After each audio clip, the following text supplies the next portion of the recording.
Magandang umaga, mga minamahal na kapatid sa Panginoon. Sa bawat bagong bukang liwayway, naaalala natin kung gaano kahalaga na ialay ang ating buhay sa kamay ng Diyos, lalo na sa oras ng umaga kung saan nagsisimula ang ating araw. Ang pamagat na ialay lagi ang iyong buhay sa kamay ng Diyos, panalangin sa umaga, ay isang paalala na sa kanyang mga kamay tayo ay ligtas, gabay at pinagpapala. Halina't sama-sama nating ialay ang ating mga puso sa Kanya ngayon sa isang panalangin na puno ng pananampalataya at pag-asa. Ama naming nasa langit, kami ay lumalapit sa iyong harapan ngayong umaga na may pusong puno ng pasasalamat at pagsamba. Pinupuri ka namin, O Diyos, dahil Ikaw ang lumikha ng lahat ng bagay, ang Alpha at Omega, ang simula at wakas ng bawat araw. Salamat po, Panginoon, sa bagong umaga na ito, sa sikat ng araw na nagbibigay ng bagong pag-asa, sa hangin na humahaplos sa aming mukha, at sa buhay na iyong binigay muli sa amin. Kami ay nagpapasalamat sa iyong walang hanggang pag-ibig na hindi kailanman nauubos, sa iyong katapatan na parang araw na laging sumisikat. Pinupuri ka namin dahil ikaw ang aming bato, ang aming kanlungan at ang aming tagapagligtas.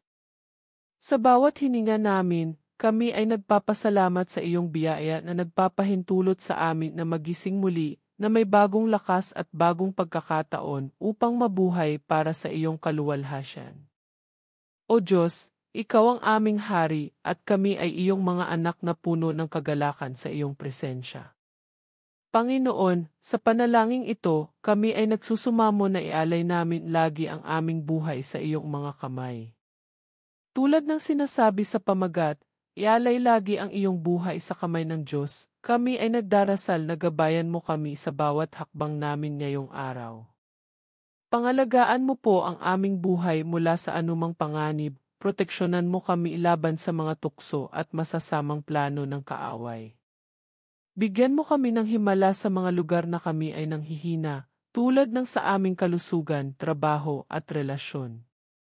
Panginoon, ipagkaloob mo ang iyong gabay sa bawat desisyon namin, upang kami ay hindi maligaw sa landas na iyong inihanda. Paboran mo kami ng iyong pagpapala, O Diyos, sa aming mga gawain, sa aming pamilya, at sa aming komunidad. Pagalingin mo po ang mga sugat sa aming katawan, isip at espiritu, alisin mo ang sakit at pagdurusa, at punuin mo kami ng iyong kapayapaan na lumalampas sa lahat ng pangunawa. Panginoon, sa iyong mga kamay, kami ay ligtas, hayaan mong ang iyong presensya ay maging aming proteksyon sa buong araw. Kami ay nagdarasal para sa pabor sa aming mga plano, para sa pagpapala sa aming pagsisikap, at para sa pagpapagaling sa mga lugar na kami ay nasasaktan. O Diyos, ipakita mo ang iyong himala sa aming buhay, tulad ng iyong ginawa sa mga kwento sa Biblia, mula sa pagpapagaling ng may sakit hanggang sa pagbibigay ng probisyon sa oras ng pangangailangan. Panginoon, sa iyong kapangyarihan, kami ay nagiging malakas, sa iyong pag-ibig, kami ay nagiging buo. Gabayan mo kami sa bawat sandali, bigyan mo kami ng karunungan upang harapin ang mga hamon, at hayaan mong ang iyong pabor ay umagos sa aming buhay tulad ng ilog na hindi nauubos. Proteksyonan mo kami mula sa aksidente, sakit, at anumang uri ng pinsala. Punuin mo ang aming mga puso ng kapayapaan na nagmumula sa iyo lamang. Panginoon, sa bawat aspeto ng aming buhay, mula sa umaga hanggang gabi, kami ay umaasa sa iyong gabay, sa iyong himala, at sa iyong walang hanggang pagpapala. Sa kapangyarihan ng iyong salita, kami ay nagdedeklara ngayon, sa makapangyarihang pangalan ni Jesus, kami ay nanalo na laban sa lahat ng kaaway. Kami ay nagdedeklara na ang iyong mga pangako ay totoo at matibay, tulad ng sinasabi sa awit 71, siya na nananahan sa lihim na dako ng kataas-taasan ay mananatili sa lilim ng makapangyarihan. Panginoon, takpan mo kami ng iyong mga pakpak, hayaan mong ang iyong presensya ay pumunta sa unahan namin. Kami ay nagdedeklara na ang aming buhay ay nasa iyong mga kamay, at walang makakapigil sa iyong plano para sa amin.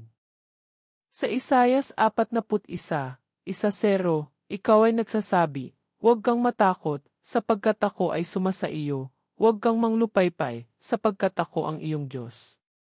Kami ay naniniwala at nagdedeklara na ikaw ang aming lakas, aming tagapagtanggol at aming tagapagbigay. Sa kapangyarihan ni Jesus, kami ay nagdedeklara ng pagpapagaling sa bawat sakit, pagpapala sa bawat kakulangan, at kapayapaan sa bawat kaguluhan. Hayaan mong ang iyong salita ay maging aming sandigan. Kami ay nagdedeklara na ang aming pamilya ay protektado, ang aming araw ay puno ng pabor, at ang aming buhay ay puno ng himala. Sa iyong pangalan, kami ay nanalo, sa iyong presensya, kami ay ligtas at malakas. Panginoon, hindi lamang para sa amin kundi para rin sa aming mga mahal sa buhay kami ay nagdarasal. Ialay mo po ang aming pamilya sa iyong mga kamay, proteksyonan mo sila sa kanilang mga gawain, pagalingin mo ang kanilang mga sakit, at bigyan mo sila ng kapayapaan. Para sa aming mga anak, asawa, magulang, at kaibigan, kami ay nagsusumamo ng iyong gabay at pagpapala. Sa aming araw na ito, Panginoon, hayaan mong ang bawat sandali ay maging saksi sa iyong kabutihan. Gabayan mo kami sa trabaho, paaralan, at mga pakikipag-ugnayan. Para sa aming bansa, O Diyos, kami ay nagdarasal ng kapayapaan, hustisya, at pag-unlad. Alisin mo ang katiwalian at punuin mo ng iyong liwanag ang bawat sulok. Para sa simbahan, Panginoon, palakasin mo ang aming mga kapatid sa pananampalataya. Hayaan mong ang iyong espiritu ay umagos sa bawat kongregasyon na nagdadala ng pagkakaisa at revival. Kami ay nag-intercede para sa mga nawawala, para sa mga nasasaktan, at para sa mga nangangailangan ng iyong pag-ibig. Sa iyong mga kamay, kami ay naglalagak ng aming mga alalahanin para sa aming pamilya, aming komunidad, at aming bansa. Ikaw ang aming pag-asa, at sa iyo kami umaasa. Sa wakas, Panginoon, kami ay nagsusumamo ng iyong pagpapala upang selyuhan ang panalangin ito. Bigyan mo kami ng kapayapaan na nagmumula sa iyo, ng katiyakan na ikaw ay laging kasama namin, at ng pananampalataya na lumalago bawat araw. Sa makapangyarihang pangalan ni Jesus, kami ay naniniwala na ang aming buhay ay ligtas sa iyong mga kamay. Kung ang panalangin ito ay nagbigay ng pagpapala sa iyo, hinihikayat kitang ibahagi ito sa iba, sama-sama nating ipalaganap ang salita ng Diyos. At tandaan mong mag-subscribe at sumali sa amin araw-araw, upang patuloy nating hanapin ang presensya ng Diyos tuwing umaga. Amen.